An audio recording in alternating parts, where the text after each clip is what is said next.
ఏమైనా ప్రత్యేకత ఉందా డిసెంబర్ 21? నేను ఎవరితో మాట్లాడుతున్నానో నాకు తెలిస్తే కొంచెం బాగుంటుందండి. ఆస్ట్రోసైకాలజిస్ట్ అంటే ఏ యూనివర్సిటీ ఇచ్చిన డిగ్రీ అండి? అది ఆస్ట్రోసైకాలజీ అనే డిగ్రీ ఉందండి. ఆస్ట్రాలజీలో డిగ్రీలు మాస్టర్స్ డిగ్రీలు ఉన్నాయి, ఆర్ట్స్ డిగ్రీలు. అంతేగాని there is no professional degree associating. అంటే ఇప్పుడు నేను చెప్పుకోవచ్చు, నేను మైక్రోబయాలజిస్ట్ హేతువాదినని, లేకపోతే నేను హ్యూమనిస్ట్ హ్యూమన్ రైటిస్ట్ అని ఇట్లా చెప్పుకోవచ్చు. ఈ తమాషా డిగ్రీలు ఇవి లేవు, ఈ ప్రొఫెషన్స్ లేవు, మొదటి విషయం. రెండవది, ఎట్లా అయితే ఈ డిగ్రీలు లేవో, మీరే దొంగ డిగ్రీల మీద ప్రోగ్రామ్ కూడా చేశారు ఈ మధ్య. ఎట్లా అయితే ఈ డిగ్రీలు లేవో అట్లాగే రాసులు కూడా లేవు. ఒక మూల నుంచి కనిపిస్తే ఒక 10 నక్షత్రాలను పట్టుకుని వాటిని ఈ రాశాను ఓ రాశాను, మన దగ్గర నుంచి కాదు, బాబిలోనియా నుంచి తెచ్చుకున్నామండి.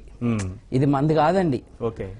దేన్నైతే ఇరాక్ అంటున్నామో వాళ్ళ దగ్గర నుంచి అలెగ్జాండర్ ద్వారా మన దేశానికి రాసులన్న ఐడియా వచ్చిందండి. ఈజిప్ట్ నుంచి కొంచెం నగిషి పొంది. ఇది మనది కాదు, వేదాల్లో లేదు, రాసులన్నవి లేవు. ఈ మూల నుంచి చూస్తే అవి కనిపిస్తాయి, ఆ మూల నుంచి చూస్తే అవి కనిపిస్తాయి.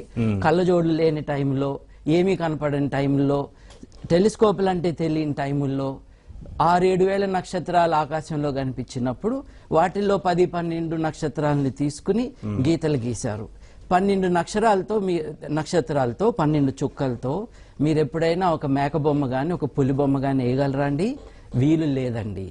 20 చుక్కలు ఇస్తే ఐశ్వర్యరాయ్ బొమ్మ వేయచ్చు, డైనోసారు వేయచ్చు, మేకని వేయచ్చు, పులిని వేయచ్చు. ఇమాజినేషన్ ఉండాలంతే. అసలు చంద్రుడు ఏంటండి మకర రాశిలోకి వెళ్ళటం ఏంటండి? ఎట్టా వెళ్తుందండి చంద్రుడు అక్కడికి? చంద్రుడు మన సోలార్ సిస్టమ్ లో ఉన్నాడు. వీళ్ళు చెప్పే రాశులన్నీ కూడా వేరే వేరే స్టార్స్, అవి వేరే కాన్స్టలేషన్ అంటున్నారు.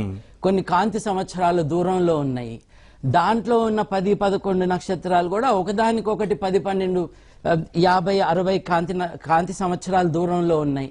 అసలు వెళ్ళటం ఏంటండి? ఇదేమన్నా బస్సు ఎక్కి వెళ్తాయా? సాయంత్రం అక్కడికి వెళ్ళి పొద్దున్న ఇంకో చోటుకి వెళ్తాయా? ప్లస్ మీరు అన్నారు కదిలేది సూర్యుడు కాదు కదా అని. సూర్యుడు వెళ్ళటం ఏంటండి అసలు? ఇది ఆస్ట్రాలజికల్ గా ఇది, ఆస్ట్రోనామికల్ గా అది కాదు. నాన్ సెన్సికల్ గా ఇది, ఆస్ట్రోనామికల్ గా ఇది. ఎందుకంటే ఉన్నది ఒకటే, అది వాస్తవం. అదేంటో తెలియనప్పుడు, అదేంటో అర్థం కానప్పుడు కొన్ని స్పెక్యులేషన్స్ చేశారు. కొన్ని